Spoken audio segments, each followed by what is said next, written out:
Hello दोस्तों, आप सभी का स्वागत है ऑप्टिव्स पे। मैं आपकी एजुकेटर स्वाति। आज हम मनी बैंकिंग का इम्पॉर्टेंट टॉपिक देखेंगे, डेफिनेशन ऑफ मनी। यानी आप जो रोज़मर्रा के ज़िंदगी में यूज़ करते हैं चीज़, पैसा, का डेफिनेशन क्या है इकोनॉमिक टर्म्स में, हम जान लेते हैं। Money is the medium of exchange. जैसा कि हम जानते हैं कि हमें कोई गुड्स एंड सर्विसेज खरीदना हो, कोई भी वस्तु खरीदनी हो, तो उसके लिए क्या ज़रूरी होता है?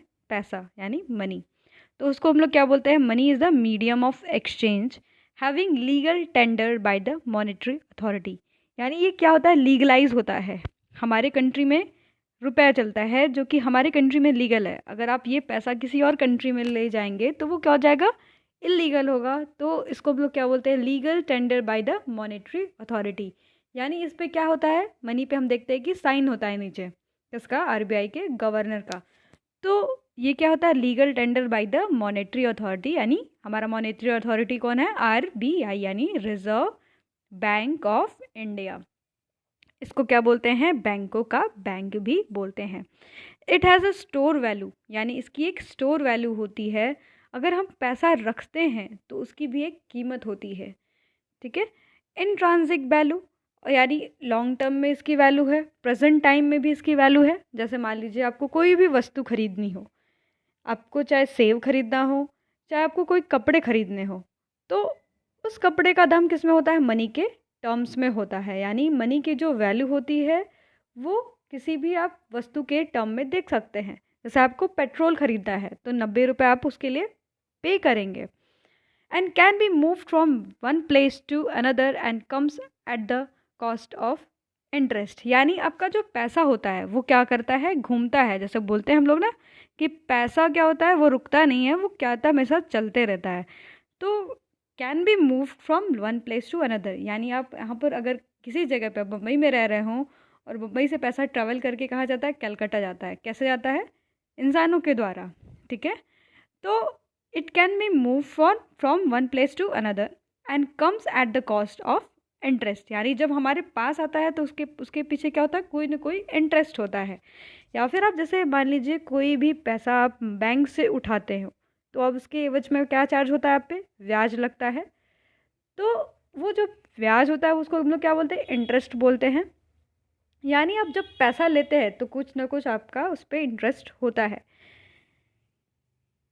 The bearer of money has obligation to pay equivalent amount. यानी आप कोई भी वस्तु खरीदने जाए, कोई भी चीज़ खरीदने जाए तो उसके बदले आपको क्या पे करना पड़ता है? Equivalent amount of money. जैसे मान लीजिए आप एक जीन्स खरीद रहे हैं जिसका दाम 1,000 रुपये है, तो आप जब उसके अमाउंट क्या पे करेंगे? 1,000 रुपये। यानी 1,000 रुपये आपको देना ही पड़ेगा। यानी आप ऑब्लिगेशन में हैं, यानी आप बंधन में हैं कि आपको जीन्स खरीदना है तो आप 1,000 पे करेंगे तभी आपको वो जीन्स मिलेगी। ये तो आप चीज़ें जानते होंगे, बेसिक चीज़ें हैं। एंड उसको हम लोग क्या बोलते हैं? Equivalent amount of money. किसी भी वस्तु के बराबर हमें पे करना पड़ता है।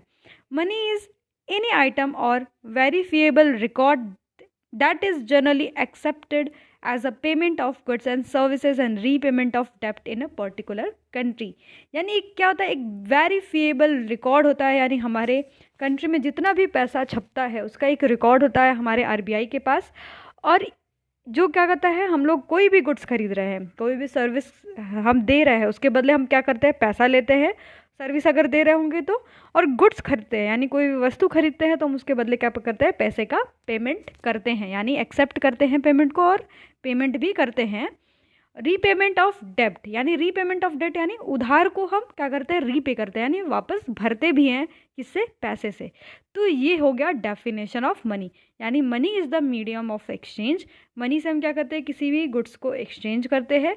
ये एक तरीके का लीगल टेंडर होता है बाय द मॉनेटरी अथॉरिटी। हमारे यहाँ मॉनेटरी अथॉरिटी कौन है? आरबीआई, यानी रिजर्व बैंक ऑफ इंडिया हमारा जो है वो मॉनेटरी अथॉरिटी है, जो बताता है कि ये लीगल टेंडर है। It has a store value, यानी इसकी कोई ना कोई स्टोर वैल्यू होती है और इंट्रांसिक वैल्यू होती है। And it can be move from one place to another, यानी एक जगह से दूसरे जगह पे ये मूव करता रहता है, फ्लो करता रहता है मनी का। And comes at the cost of interest, यानी हम किसी भी अगर बैंक से लोन लेते हैं तो हमें किस पे मिलता है? रेट ऑफ इंटरेस्ट पे मिलता है। The bearer of money has obligation to pay equivalent amount. अगर हम कोई भी वस्तु खरीदते हैं, कोई भी चीज़ खरीदते हैं, तो हमें उसके इक्वल क्या पे करना पड़ता है, पैसा देना पड़ता है। Money is any item or verifiable record that is generally accepted as a payment of goods and services and repayment of डेब्ट इन अ पर्टिकुलर कंट्री। यानी एक तरीके का वेरीफिएबल रिकॉर्ड होता है। अगर हम कहीं से पैसा उठाते हैं तो हमें वापस उसे पे करना पड़ता है। वापस पेमेंट का मतलब क्या होता है, रीपेमेंट ऑफ डेब्ट। यानी डेब्ट का मतलब क्या होता है, उधार। हम उसको क्या करते हैं, पेमेंट करते हैं। किसी चीज़ को खरीदते हैं तो भी हम पैसे देते हैं, और कोई सर्विस प्रोवाइड करते हैं या फिर हम किसी सर्विस लेते हैं तो भी हमें पैसा या फिर लेना पड़ता है या फिर देना पड़ता है। तो this is the definition of money. अगर आपको ये वीडियो अच्छा लगा हो तो please like, share and subscribe करना ना भूलिएगा ऑब्ट्यूज़ को। Thanks for watching.